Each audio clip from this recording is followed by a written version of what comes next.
control. I'm seeing red. Watch you rise, watch you fall. Now I'm about to break. Face the pain, no escape. Can you step to this? Face the pain, no escape. Can you step to this? Face the pain. What's going on, everybody? Welcome to another episode of the Fixed Fights Podcast with Kurt and Ben. As always, I'm Kurt. I'm here with my main man, Ben. What's going on this fine week, dude? Not a lot. It's cold outside, but we got some hot MMA action to talk about. Yeah. What's the temperature out there in good old KC? It's not too bad. It's like 35 maybe, something like that. It's just, when winter hits, I'm going to get a little depressed every time. We got the global warming to the fullest going up in Connecticut, man. It was 25 degrees out 2 days or maybe 3 days ago, and then like literally the day after it was like 65. It's been wild up here. I mean, you guys are gonna have blizzards and shit. Like I know that. Say that, man. Don't say that. You got like this day of rest, but your winters are something else out there. So yeah, they suck. I don't want it to. I'm not rushing in. I like the 65-degree weather. But nonetheless, whatever the weather is, there is MMA that is happening. A lot of moving parts. Let's open the episode with this, man. Kind of a saga that has seen the end, right? And we're talking about Conor McGregor and Dustin Poirier. The fight is officially signed. I mean, it was months. Like, these guys, when did they actually start like throwing around this fight? It had to have been like a month and a half ago when we were like solidly like, all right, Dustin Poirier, Conor McGregor, that's the fight. And, with Conor McGregor, there's a lot of moving parts. A lot of things can change very quickly. So I was always a little bit skeptical of it. Not so much that Conor was going to fight, but that Dustin was going to be the guy for that date. But it's signed. We got the fight. I'm so pumped about it. Yeah, I'm pumped too. And yeah, like we've been saying for probably well over a month. And I feel like they've been kind of circling a potential fight since like September even, something like that. Yeah. But yeah, since it's become kind of obvious that this is the way to go, especially with Khabib retaining the belt and then retiring, it just became super obvious that this was the way to go. And yeah, we were always like hesitant. And I'm still like, Conor McGregor's got to be in the cage until I think it's a done deal. Yeah.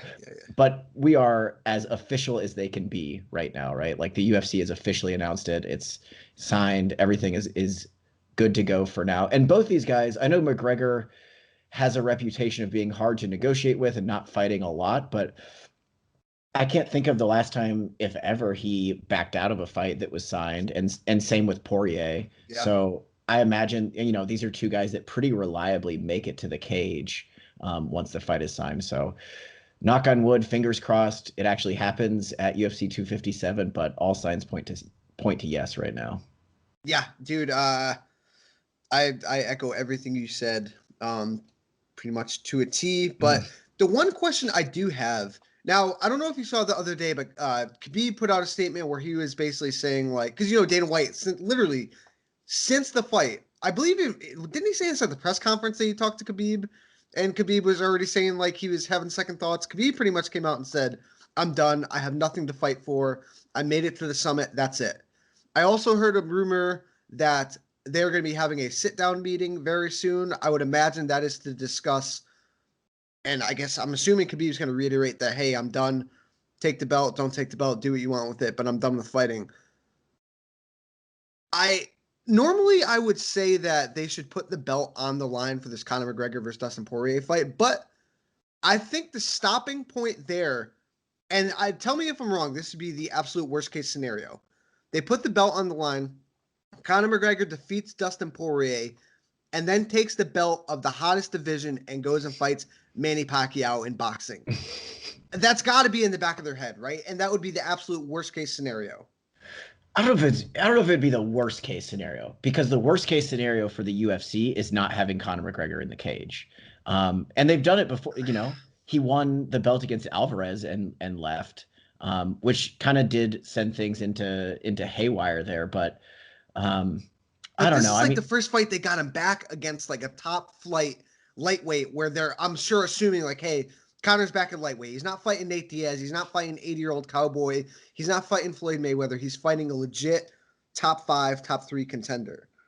I mean, yeah, in a perfect world, say McGregor beats Poirier and then he beats the next like best contender up. I just don't. I assume, yeah, belts are nice to McGregor, and there's kind of what he's trying to collect. But I also assume McGregor is really just chasing big fights, however they may be. And we've seen, with respect to Conor McGregor in the UFC, that the belts don't matter a ton. So I think it would go against the UFC's plans maybe for McGregor, but I wouldn't be shocked if we see something kind of exactly what you're describing. McGregor, say he beats Poirier, which is not a given, by the way. No. That's a close and competitive fight. But even if he beats Poirier, wins the then vacant lightweight belt, goes off and boxes Manny Pacquiao, and then I could see him coming back like late 2021 and fighting Nate Diaz just for the fuck of it. I don't know. I mean, I think the UFC probably wants McGregor to fight for a title first and foremost. I don't know exactly what's going on with Khabib. Maybe they're just holding out that maybe he can, entice McGregor back for another rematch or something like that. I don't entirely know. I am pretty certain that Khabib is going to stay retired. All signs point to that being the case. Too. And it's just so hard for me to imagine the UFC not having McGregor and Poirier fight for a title. Not that they have to. I mean, it's still going to be the main event, I guess. It's still going to be 5 rounds, but I assume they're going to have him fight for the title, and then it's kind of like anything else with Conor McGregor. It's like you don't know what's going to happen next. So, I mean, we're going to talk about like Ferguson and Charles Oliveira. Like, I just cannot see a scenario in which Conor McGregor fights like Charles Oliveira for the belt or something like that. However nice it would be to see him like win a belt and then just defend it against contenders. I mean, I'm going to operate under the assumption that, again, the Conor McGregor can go any which way he wants, right? That's the story of his career. But I'm going to operate under the assumption that Conor is back in the division. He's there to win the belt. He's there to defend the belt, and he's going to have to fight a guy like a Charles Oliveira or Tony Ferguson, the winner of that, a Justin Gaethje, a Michael Chandler, because he's got some heavy hitters, and they're not going away, right? So I'm going to operate under the assumption that this is Conor getting back into it. He's not fighting Nate Diaz. He's not fighting a one-off against a aging veteran or another legend, right? He's fighting a legit hungry contender. And again, that division's wide open with Khabib, saying goodbye. So it's anyone's game right now, and I think Conor sees that. The UFC sees that. So we shall see. But let's talk about the fight you just mentioned. Our guy, Charles Oliveira, is getting a fight this year. He is getting a big fight, a huge fight that he deserves. The man's on, a 7-8 fight win streak. And he was kind of the forgotten guy, right? And now he's fighting the guy, Tony Ferguson, who was on a damn 12-fight win streak. All violence. I cannot imagine anything but blood, violence. Dude, I am stoked for this fight. This one, like, I never really put any sort of thought in it. I always kind of thought, hey, maybe Tony versus Chandler. I never thought of Tony versus Oliveira for some reason, but dude, I fucking love it. Well, Tony versus Chandler was one that we thought was kind of going to happen because Chandler wanted it. Ferguson was open to it. Exactly. But I think I think Michael Chandler has basically said, I can't fight. I'm not planning on fighting the rest of the year in 2020, which is fine. And obviously Tony wanted to fight again, which no surprise there. That guy wants to fight again. Yeah, sign me up. This feels like a necessary step up in competition for Charles Oliveira. Not that he had been fighting scrubs, but I mean, his last win was against Kevin Lee, who is a legitimate guy, but we've been talking about for the past 5 minutes now how crowded the lightweight division is. And once you get up into that upper echelon, you got to fight one of those guys to get your way to a title. You got to fight a Gaethje, a Poirier, a Conor, a Tony, Dan Hooker to a lesser degree, I think. And yeah, this is it for Charles Oliveira. And I am so high on his skills. I think not unlike almost like Rafael Dos Anjos, who was a guy that way back in the day we had kind of written off after like Jeremy Stevens, uppercutted his head to the fucking moon. We had kind of written off, or at least I had written off Charles Oliveira as kind of like we know what he's at, right? He had, if you look back in 2015 to 2017, he lost 4 of 6. and was kind of losing weird fights. Got kind of manhandled by Anthony Pettis at 145. Yeah. Got submitted by Ricardo Lamas, but now we're seeing him like display upper echelon skills. We already knew he had the offensive skills to hang with the top of the division, but now he's showing that like, hey, I can take a beating and come back. I can fight on my feet for extended periods of time, and I think, man, look at his record. I think one of the most impressive things about his run that he's on now is they've all been finishes, all at Every lightweight. single one. Guillotine, rear naked, anaconda, right cross to ground and pound, overhand right and uppercut, and guillotine choke. Those are his last 7-8 fights. Hey Ben, another caveat to this streak. All but one was a performance of the night bonus. Every single one but the Nick Lentz fight was a performance of the night bonus. Because lightweight is so crowded, I could see Oliveira beating Ferguson maybe, which again is not a given. Ferguson, we're not writing off Tony Ferguson at all for sure. But then, I mean, it's so crowded that you could make an argument that he'd have to still win another fight to get a title shot. I think so. Could you imagine Oliveira against Gaethje? The matchup of performance of the nights, like both guys constantly win bonuses, put them together, and it's just it feels like, I mean, every Gaethje fight feels like guaranteed fireworks, Absolutely. But this more than others. This one more than others, if it ever happens. Yeah, and again, it's not anything to take away from Tony Ferguson, right? But everybody knows Tony Ferguson's been at this level for a while now, right? He's been like the number 1, number 2 guy in the division for a long time. But Charles Oliveira, yeah, he's been around, dude, forever. Charles Oliveira made his UFC debut when? All the way back in 2010. And like you said, he was kind of like that middle-of-the-road guy who put on fun fights, but he was never going to win the big one until he won the streak. And yeah, he deserves this opportunity right here. I'm with you as well, though. I think if he does win this, he's probably going to need one more. But again, if he does win this, it sets him up with another bonkers fight. Could you imagine? Yeah, the Justin Gaethje fight, a Michael Chandler fight. I mean, absolute fireworks. But the real thing I'm excited about is the grappling exchanges that are I'm hoping bound to happen in this fight. I want to see it hit the mat. I mean, these guys are both killers on the mat with very unique styles. They both have good long arm chokes like Darce's anacondas. It's going to be absolute fire, man. And on the feet, it should be fire too. Dude, I can't wait. Yeah, I believe Charles Oliveira is actually the UFC's leading submission artist, like the most submissions in UFC history. So, yeah, sign me all the way up for this fight. And I think it should be a good introduction for Charles Oliveira to like that upper echelon. And if he gets past Tony Ferguson, like I think he can get past anybody. Yeah. Like legitimately. And I made the bold prediction several episodes ago. I think that he was going to be a champion, and like this is how it happens. I mean, a win over Tony Ferguson.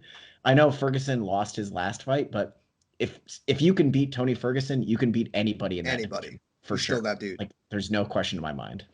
Yeah, I'm super pumped about it. Yeah. One more fight I want to talk about very briefly, and we mentioned this a while ago too. Max Holloway is signed to fight Calvin Kattar.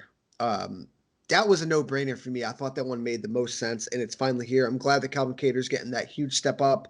I think it makes sense for Max too. I think Max is kind of in a tough spot, right, where he's clearly the number 2 guy, arguably the number 1 guy in that division, because a lot of people, including myself, thought he beat Volkanovski in the last fight. But you know what? If there's any other way to prove that, you take out all the contenders on the way. Love this fight. Yeah. Do you think this is a number 1 contender fight for Kattar? Like for sure? I do. I think if you beat Max Holloway, there's no better win in that division besides being the champion, right? For Max, I don't think so, but I think it makes things interesting, especially if, let's say, Brian Ortega goes out there and beats Volkanovski, right? That opens the door wide open for Max. So a lot of stakes in this fight. And I mean, these guys, Calvin Kattar is one of the best boxers in the UFC, not only in that division. Max is a great striker. Love the dynamic. Yeah. And credit to Holloway too. I mean, MMA matchmaking is pretty unforgiving. He's like staring down he's not getting an easy fight after back-to-back losses here at all. And he's getting it against, we love Calvin Kattar, but he's not a household name. He's not not even like a Brian Ortega or anything like that. So it's a risky fight, but yeah, credit to Holloway for taking the hard ones. Yeah, I agree, man. Big fight. All right, so let's segue into UFC 255, and we were kind of talking a little bit about that Charles Oliveira versus Tony Ferguson fight. That's going to be on UFC 256, the pay-per-view, which lost its main event, lost both of its main events, right? We were supposed to get Amanda Nunes versus Megan Anderson. We were also supposed to get Petr Yan versus Aljamain Sterling. News broke a couple days ago that Petr Yan had to pull out, so we lost that fight. And guess who steps up for that main event? The flyweight champion, Deiveson Figueiredo, fresh off of a 1-minute submission over Alex Perez. We'll get to that in a second. He's going to be taking on Brandon Moreno, who is also on this card. Before we talk about the fights, man, props to these two guys for literally hours after both winning a fight to say, hey, fuck it, let's fight again in another month. That's some cojones there from these two men. Yeah, I hope the UFC does it up big in terms of promoting that fact, because I know flyweights are difficult to promote for them for whatever reason. And here they're ending their year with back-to-back flyweight main events. But if they really push, hey, this guy Deiveson Figueiredo is a fucking savage. Brandon Moreno is a savage.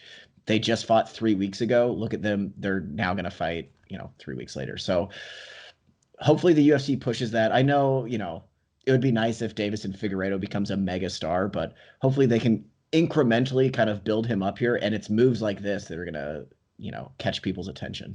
Dana White speaks fairly highly of him. But hey, how about the irony in this, man? You had the flyweight division out back ready to put a bullet in its head, what, a year ago? Yeah. Right? They were already cutting fighters.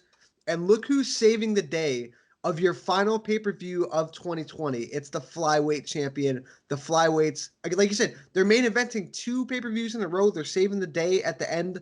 I mean, give this division some love, man. I'm glad they didn't do away with it. Deiveson Figueiredo is an absolute stud. Again, I don't know how big his star power can grow. I think he's got some things working against him, but the dude's a savage.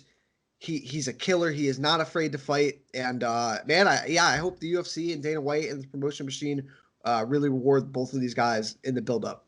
And I will say, man, I'm usually pretty critical of Dana White and especially the things that Dana White says. But I kind of agree with him here, not to throw any sort of shade at the flyweight GOAT, Demetrius Mighty Mouse Johnson. But Dana White brought up the point that Deiveson Figueiredo is finishing guys in super violent ways. And it's not that Mighty Mouse didn't finish guys, but even like the armbar against Kyoji Horiguchi, that was after he like methodically kind of dismantled him over the course of 24 minutes and 59 seconds. Yep. The Ray Borg, as spectacular as that finish was, that was Mighty Mouse like just kind of robotically seeming untouchable, dismantling another man, which is something exciting to see in its own right. But I think Dana White is right that like Deiveson Figueiredo brings something different to the table, and it's just that kind of like raw brutality. The way he fights is pretty captivating. Like, and we're going to break down the fight that just happened, but when he's like moving forward, hands down, and it's clear that like he has no respect for his opponent's power and his opponent is fearing his power. Yeah.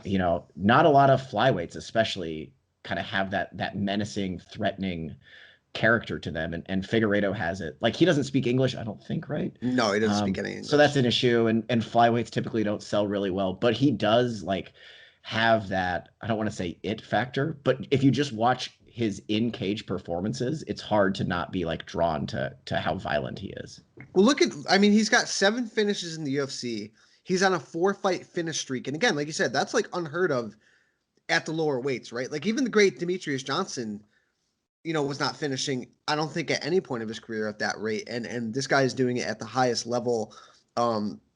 He's beating the top flight guys.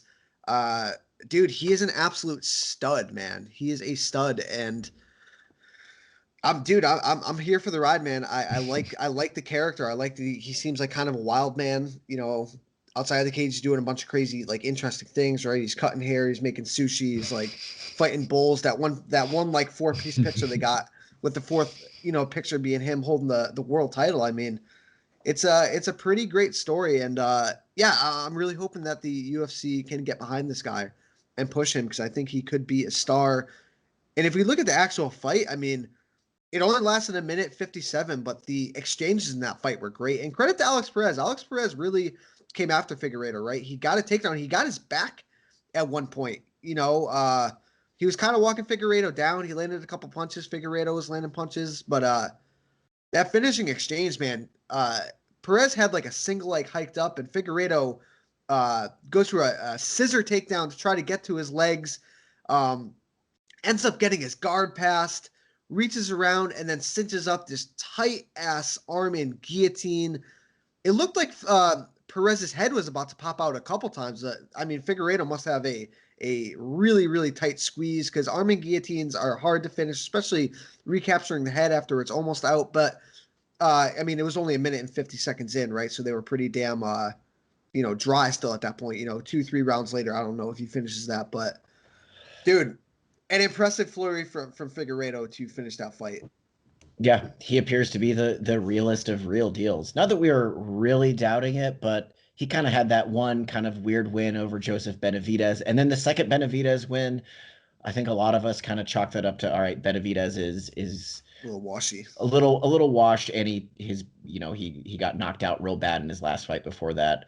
But yeah, Figueiredo got it done. Shout out to Bob Voss, who we had on for our gambling show, who I believe said if this fight is a finish, it's going to come early because Perez, being the wrestler, is most likely to like get after Figueiredo right from the jump. And that's what he did. He went into this grappling exchange that eventually Figueiredo ended with that guillotine. Yeah, I believe the under 1.5 was plus like 155 or something. So if you watch the show or listen to the show, we hope you won some money.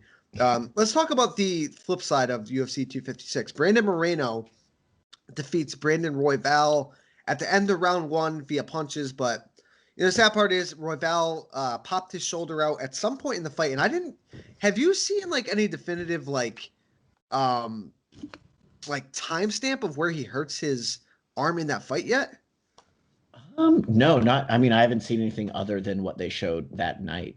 So I don't even know how long he was dealing with it or anything, but it sucks, right? Because that fight was the first round was great. There was a lot of cool exchanges, right? Moreno got to his back.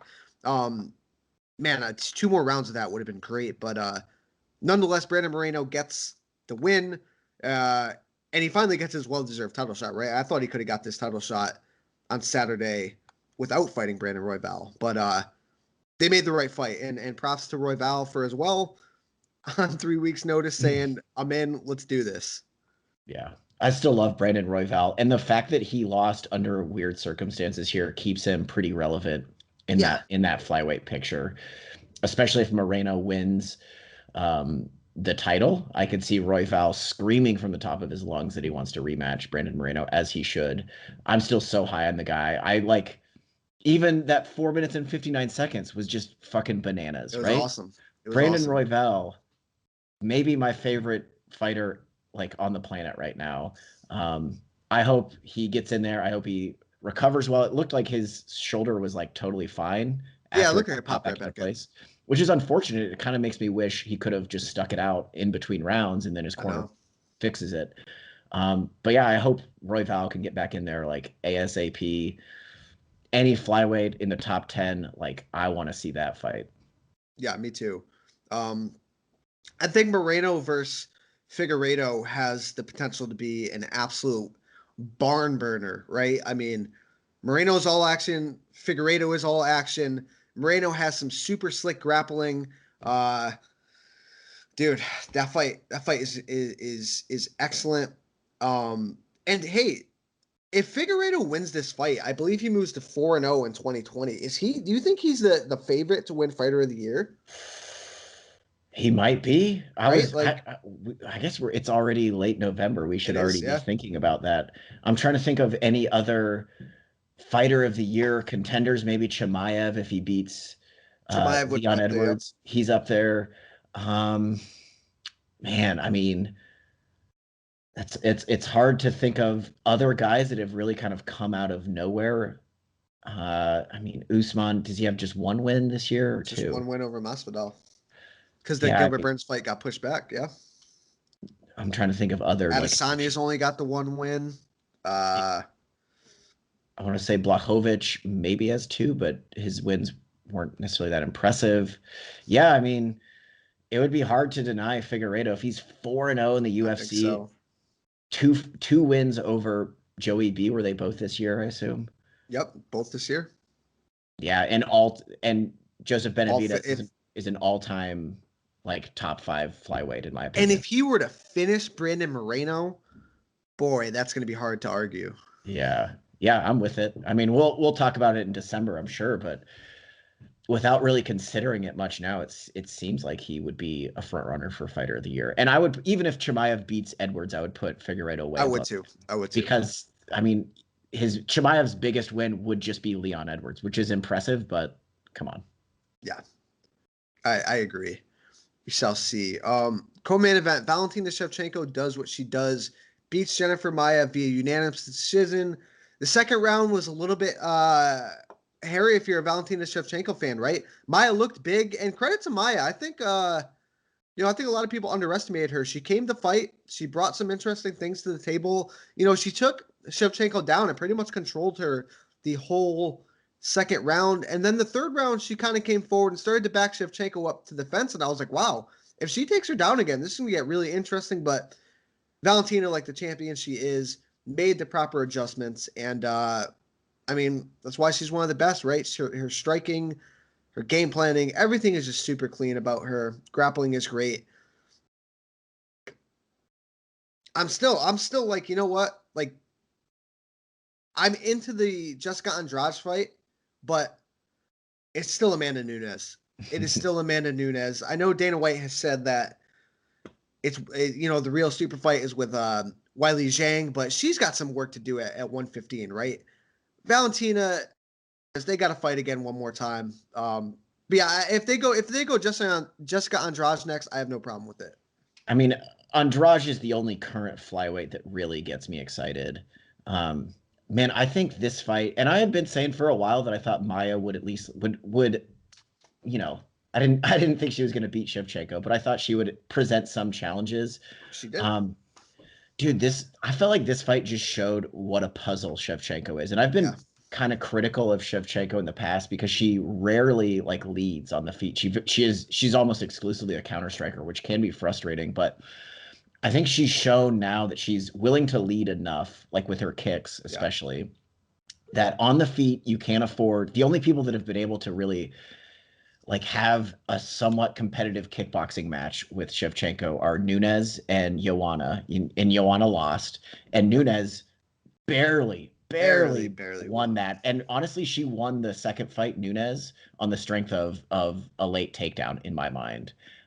So girls can't really kickbox at range with Shevchenko. And Jennifer Maia showed, hey, maybe if you can power through those counter shots, put her against the fence and take her down, that might be a path to victory. But Shevchenko showed here that like even that's hard to do because Maia tried to like get in the clinch and take her down. And then Shevchenko took her down. So I think Shevchenko is just a really, really difficult puzzle to solve. Maybe Andrade has that physicality to basically do what Maia did in round 2, but with more damage. That's why I think it's interesting, right? Because I do think that Andrade is not afraid to get on the inside. It's just how long and how cleanly can she get on the inside with Shevchenko, right? Because the height disadvantage is going to be pretty stark, right? Andrade is like maybe 5'1", 5'2", although she packs a lot of muscle into that little body. I mean, Shevchenko is going to have the reach and distance control. Yeah, I think Shevchenko. Remember what Joanna did to Andrade? I think I do. Shevchenko is maybe not as much of a volume striker in terms of Joanna, like just piecing her up with a jab. But I see Shevchenko just blasting Andrade on the way in. And whether or not Andrade can survive that is to be seen. But man, Shevchenko is looking really, really good right now. She does. I mean, she looks absolutely flawless. And, I think the second round only made her performance that much more impressive, right? Because she had to kind of fight back from adversity instead of just, 50 to 45ing her. And Maia came to fight. Props to Maia. But yeah, I mean, don't mean to sound so hum about this, but it's just at this point, it's expected of Valentina. It's like none of these girls really pose any sort of threat to her necessarily. So the results kind of produced this like, next woman up, Yeah. right? I mean, this was an interesting fight just because Jennifer Maia won a single round and didn't even really do much damage to No, Shevchenko she in that just round. controlled her. Just the fact that she won a round like raised her stock immensely, I which know. just, like I said, speaks to just how good Shevchenko is. Lauren Murphy is screaming from the rooftops that she deserves a title shot. I don't think she gets it. Yeah, it just Jessica Andrade is a sexier fight, right? She's got stopping power. She's a former champion. Maybe you run it back with Caitlin Chukagian and Lauren Murphy, right? I think if Lauren Murphy does get one more win, you cannot deny her, but definitely not next. Yeah, I'm all about the Andrade. That's the only fight at current flyweight that I'm excited about. Even Wei Li, like, no, I don't even know if Wei Li Zhang can get past, a lot of contenders at 115 right now. So I'm not really clamoring for that fight. Tim Means defeats Mike Perry via unanimous decision. Coach Sartori Gonzalez drops to 1-1 on the year, probably taking her out of Coach of the Year contention. But I see a lot of people online clamoring for Mike Perry to get cut. Do you think there's any chance he gets cut? I mean, he does a lot of not so great things outside of the cage. He misses weight for this fight. Kind of looks like an idiot doing it, but I thought he looked good in the cage. Tim Means is a vet. I said this before, or no, I said this during the fight. I was like, say what you want about Mike Perry, love him or hate him, but this motherfucker's out there fighting Tim Means on a pay-per-view main card with his pregnant girlfriend in his corner. The guy can fight, right? It's just, I don't know. I think he's hit his ceiling, and I think there's a potential for him to go higher, but just something either in the brain or the training or something is just not letting him ascend to where I think he could. Yeah, I mean, if they cut him, it would be because I think of all of the problematic things, the domestic abuse allegations and Exactly. dropping the N-word and whatnot, things like that, which the UFC has not shown a tendency to cut guys for those reasons. And in terms of like everything else that Mike Perry brings to the table, being a weird guy, being outgoing, and down to the way he actually fights, which is like not a lot of defense. Like he's just trying to throw bungalows at your head. That's exactly what the UFC wants. So love him or hate him, I would be shocked if the UFC let him go because I mean they put him on a fucking pay-per-view main card here and he delivered a pretty fun fight. So like that's literally all the UFC cares about, unless his I would assume if he gets actually arrested or charged for domestic abuse, that's a different story. But they're just allegations right now, and the UFC does not typically cut guys for just allegations. I agree. Is it time for Shogun to officially retire, or do you think he's got one or two more in him, or do you want to see one or two more? I would only want to see one or two more if it's if it's similar to the Little Nog fight. Like I don't want to see him fight low-level guys that nobody knows about, like Paul Craig. No disrespect to Paul Craig, but like it felt so disrespectful to just have Shogun, a fucking legend. One of the best. 2005 or 2006. When was it? When he won the Absolute, like one of the best runs ever in all of MMA. It just feels disrespectful to have him fighting just like guys. So if he wants to fight again, like maybe they can find. I can't even think off the top of my head who he could be fighting. But any other like super aged veteran. But if they're going to put him in there with guys like Paul Craig, I'd much rather see him retire. He just didn't look good in this fight. And I think there was some sort of injury that happened. He posted that picture of his elbow. Yeah. And I saw him kind of looking at it a couple times and like shaking it out during the fight, but he just didn't look good here. And yeah, I don't think he needs these sort of fights, right? They don't really do anything for him at this point. And he's been on kind of a nice little run the last couple of years, but this one did not look good. Yeah, maybe if they can match him up with one more sort of legend, sure. But yeah, if he's fighting the Paul Craigs of the world, I think it's time to hang him up, man. I mean, he feels like the last kind of legend, quote unquote, of his generation. Yeah. I mean, Little Nog. Who else is still around? I mean, I guess Overeem fought in that same tournament. Shogun beat him, right? Shogun did beat him. I mean, I don't know. Yeah, most of those guys are literally out of the sport at this point. But it's like killing anybody who's been an MMA fan for a minute is probably a Shogun fan. Yeah. And it's just kind of, it's like sad to see him like this. I'd rather just, I don't know. Well, I'd dude, rather a lot more pomp and circumstance around this you shit. you think about 2005, that was like ultimate prime Shogun, right? Like, Mm. and even like when he won the title, I don't think he was like necessarily in his prime. But like, dude, that was 15 years ago. The longevity of this guy's career to kind of hang around is definitely something to be marveled at. But right, Father Time always wins. Yeah. It's He just, crazy. I mean, the cardio is not there, I think, is It's a not there huge now. part of it. And Paul Craig was able to just like physically control him. So yeah, I think he's quite a ways past his prime, obviously. Yeah, I do too. The one big story I'd like to touch on and that really caught me was Joaquin Buckley defeats Jordan Wright by KO. A very impressive performance. And after the fight, goes right after James Krause. You know, James Krause, I believe when Buckley hit that crazy spinning back kick, threw some shade at him. Buckley said he wants to fight him. James Krause is that guy that's down for taking fights at a couple different weight classes. Dude, make this fight. They got some beef. James Krause said, "Say my name on Instagram." Right? Buckley wants him in January. If they can make that fight in January, I think that'd be a lot of fun. I think you could promote it as like a main card fight and get a lot of momentum behind it. Yeah, it's definitely a little Missouri beef going on here. Oh, yeah. They're both. Joaquin Buckley is from St. Louis, but both of them, Buckley fought a bunch for Shamrock coming up through like his early pro career, which I want to say Krause maybe fought on, but Krause actually owns a competing regional MMA promotion that competes with Shamrock. There's all kinds of like drama, I want to say, in like the Kansas City and St. Louis MMA scene.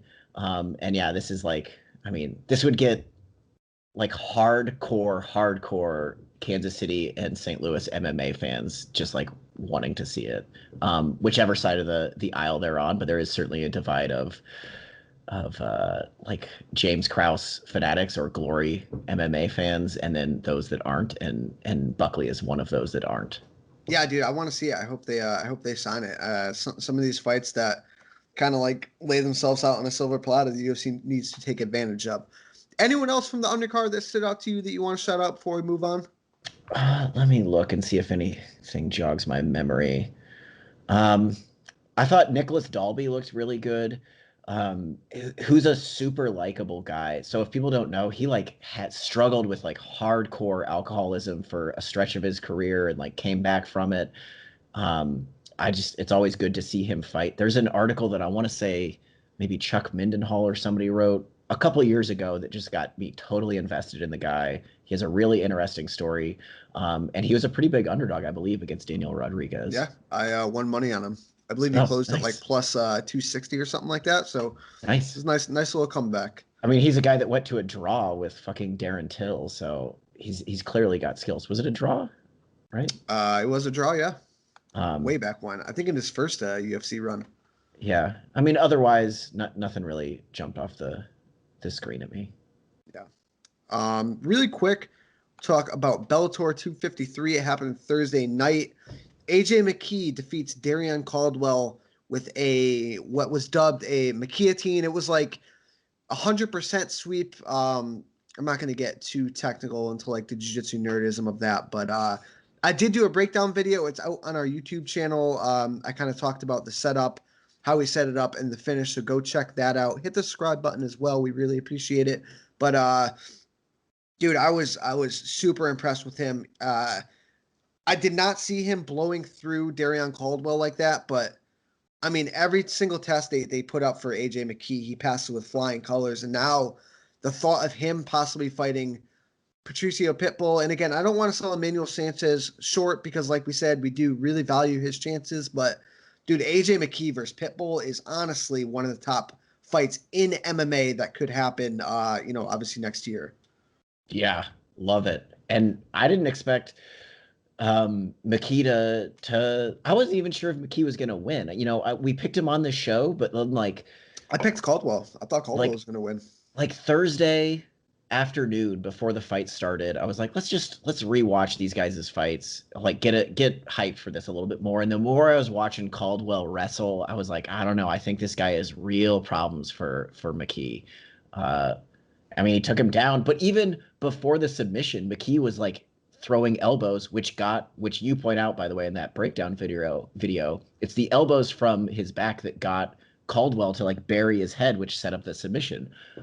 So it wasn't like a fluke, like, oh, he just grabbed on something that No. Caldwell had never felt before. He set it up with strikes from bottom.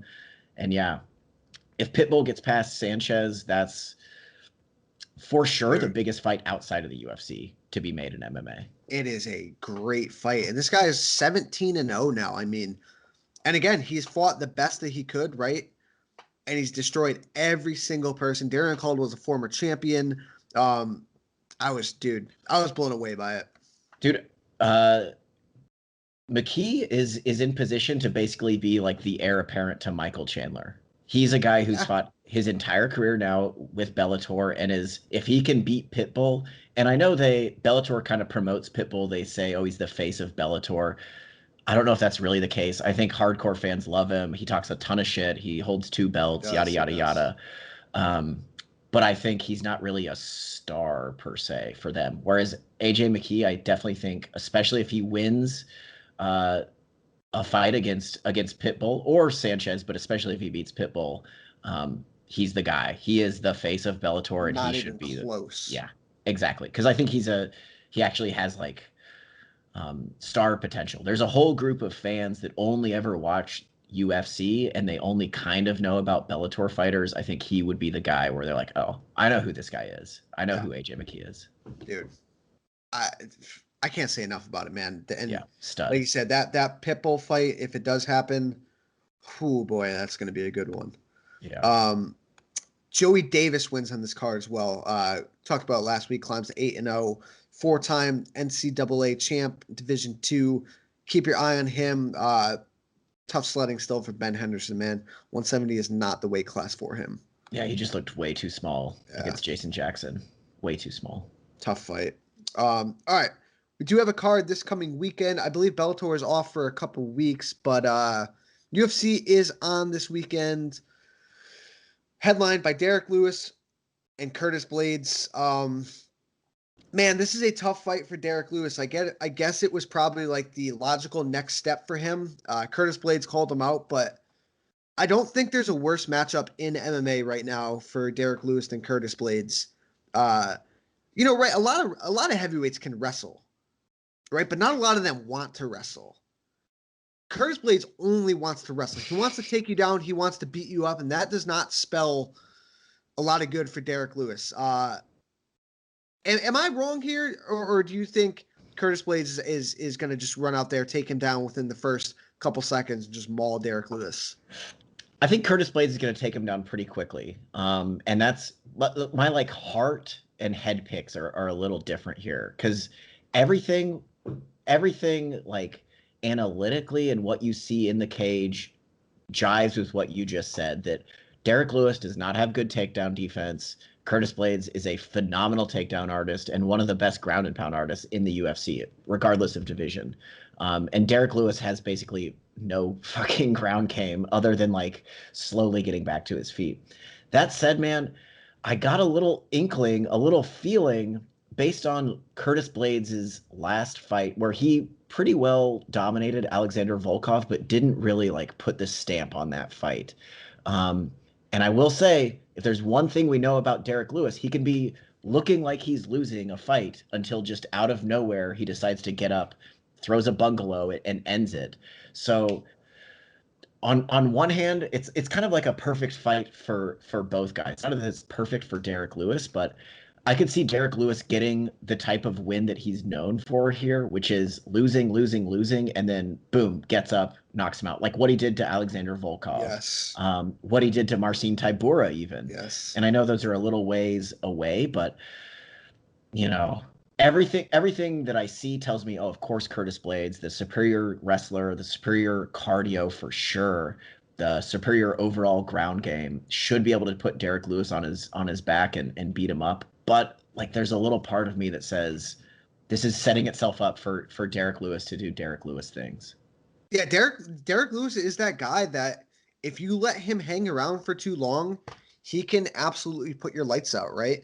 Whether he's gassed, whether he's not gassed. So I definitely think Curtis Blaydes is going to have to show more urgency to finish here, right? He didn't really. We thought in the Volkov fight, like, dude, if he turned it on, he could probably finish Volkov, and he let Volkov even hang around long enough to where Volkov kind of put it on him. Like, I want to say the tail end of the fourth round into the fifth round. Absolutely, yeah.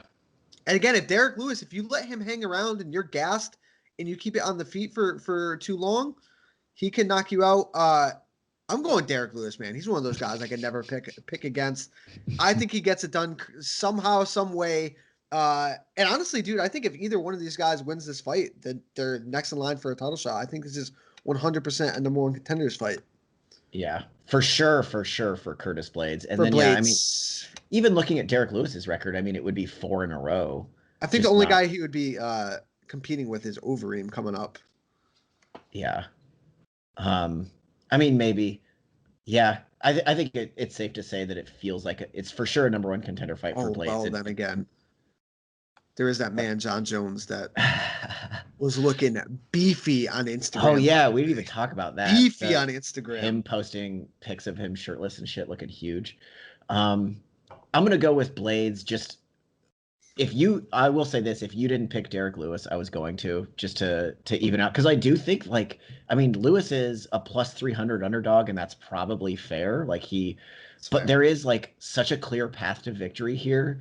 And just given Blaydes' last performance where he didn't really put a stamp on that fight, it makes me think, oh, is he going to let Derrick Lewis stay in this fight a little bit longer than necessary? But yeah, I'm going with Blaydes. And I actually think Blaydes could finish him on the ground. I think Blaydes strikes me as the type of guy who learns his lessons pretty well. And I have a feeling somebody's going to be in his ear telling him, hey, you could have finished Alexander Volkov if you just put it together a little bit more. And when he does, he has phenomenal ground and pound. He does. Trapping wrists to land elbows and whatnot on top is really beautiful stuff. So I'm going to go with Blaydes inside the distance, probably like second or third round. But a part of me will be hoping that Derrick Lewis gets a last-second KO and then just gets on the mic and talks. Even if Derrick Lewis loses, they should give him an interview. I know. Just give him an interview. Let him say something funny.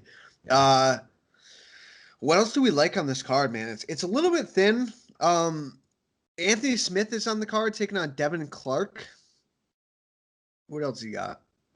I mean, I don't hate that fight necessarily, but both those guys kind of have questionable fight IQ. Doesn't really get me super excited. We were talking about before Bill Algeo and Spike Carlisle. Spike Carlisle is a fucking maniac. I think that's the best fight in the card, honestly.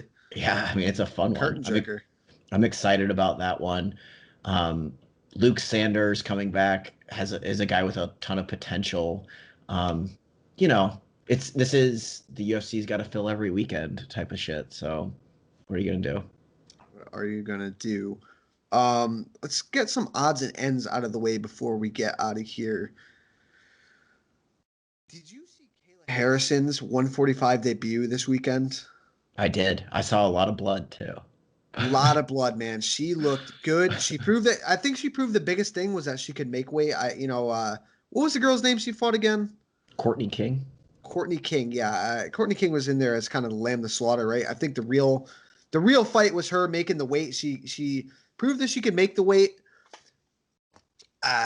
Again, like I'm not getting a phoner for Kayla Harrison fighting anyone in the PFL, but man, if she hits the open market at some point and she can make 145, you got Amanda Nunes out there, you got Cyborg out there, take your pick, sign me the fuck up. Yeah.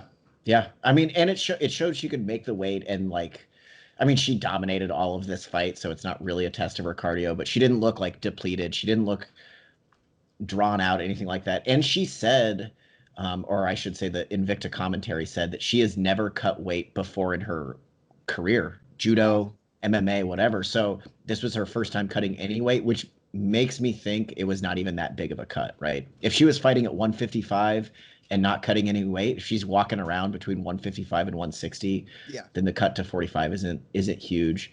And yeah, like this is just getting us salivating for potential big time matchups at 45. Like, man, dude, how badly would Kayla Harrison beat the brakes off Megan Anderson?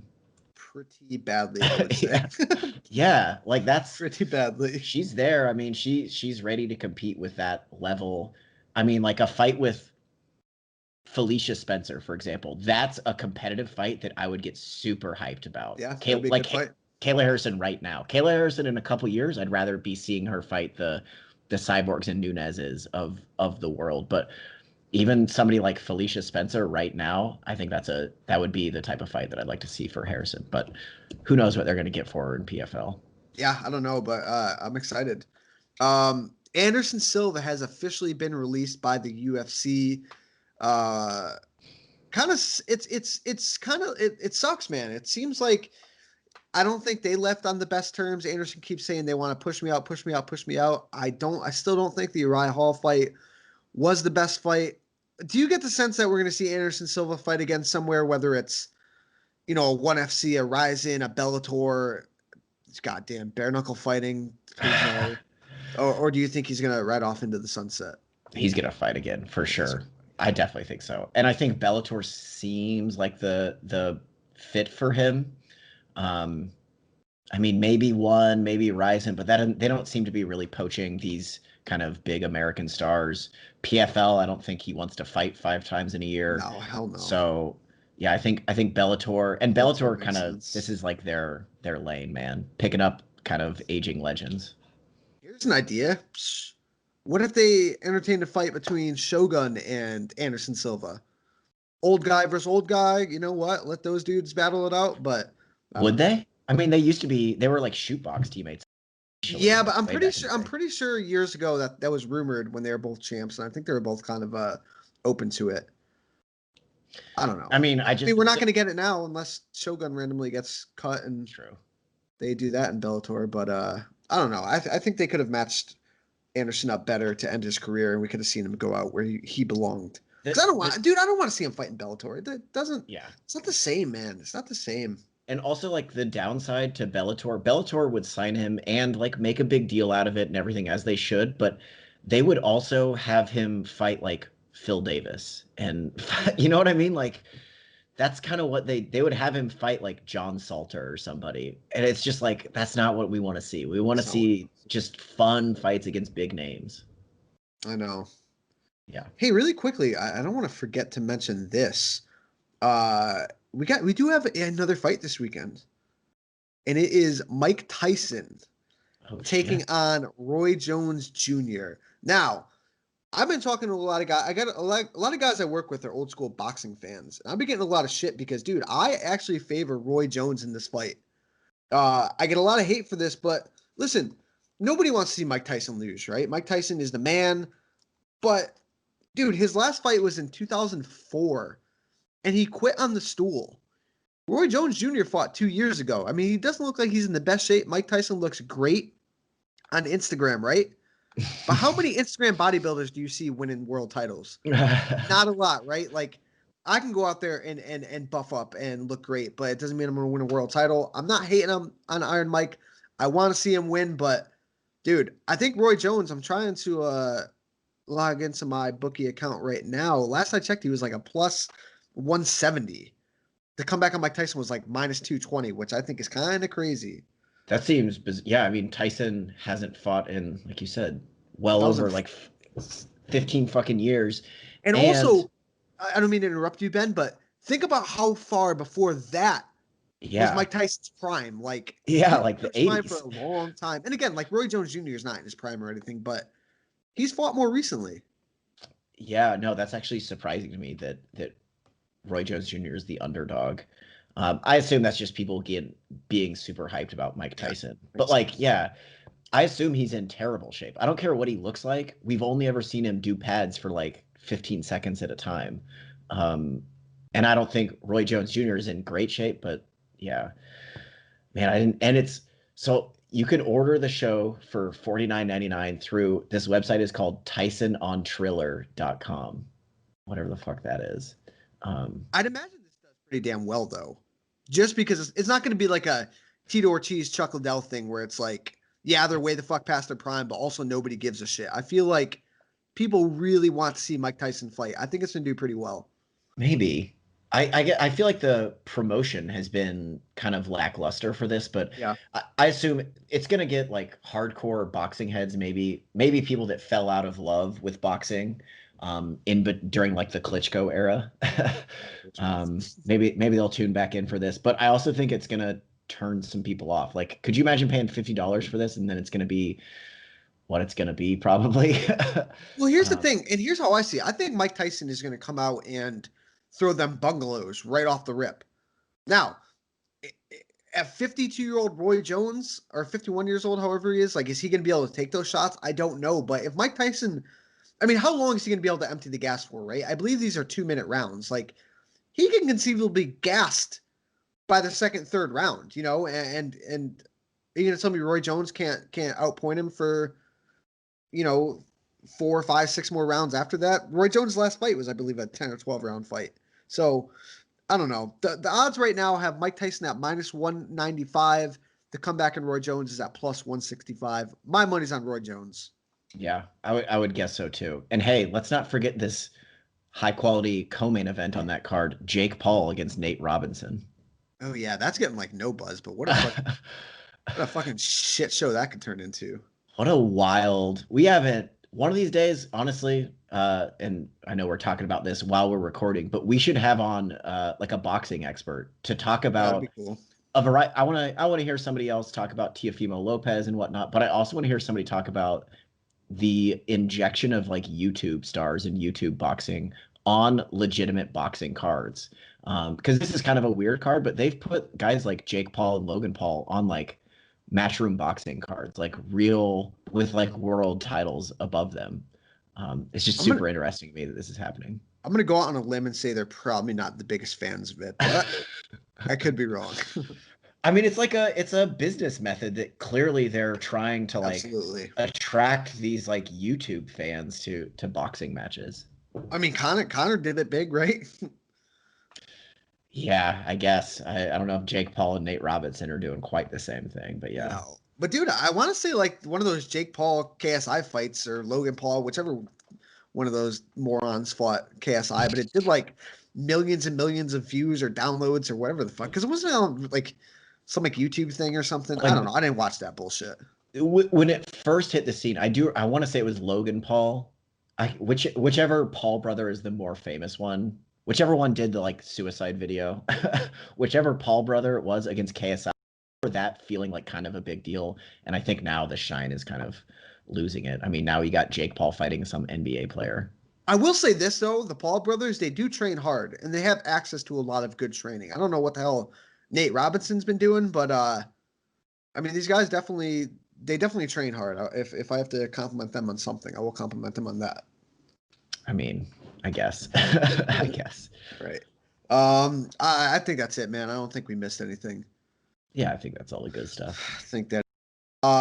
So thank you guys for listening. We really appreciate it. Again, check out the content we got coming out on all our platforms: Spotify, YouTube, iTunes, SoundCloud. We got a lot of different videos coming out, technique videos, breakdown videos. We appreciate all the support. Hit that subscribe button.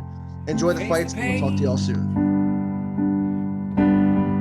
Face the pain, no escape, can you step to this? Face the pain, no escape, can you step to this? Face the pain.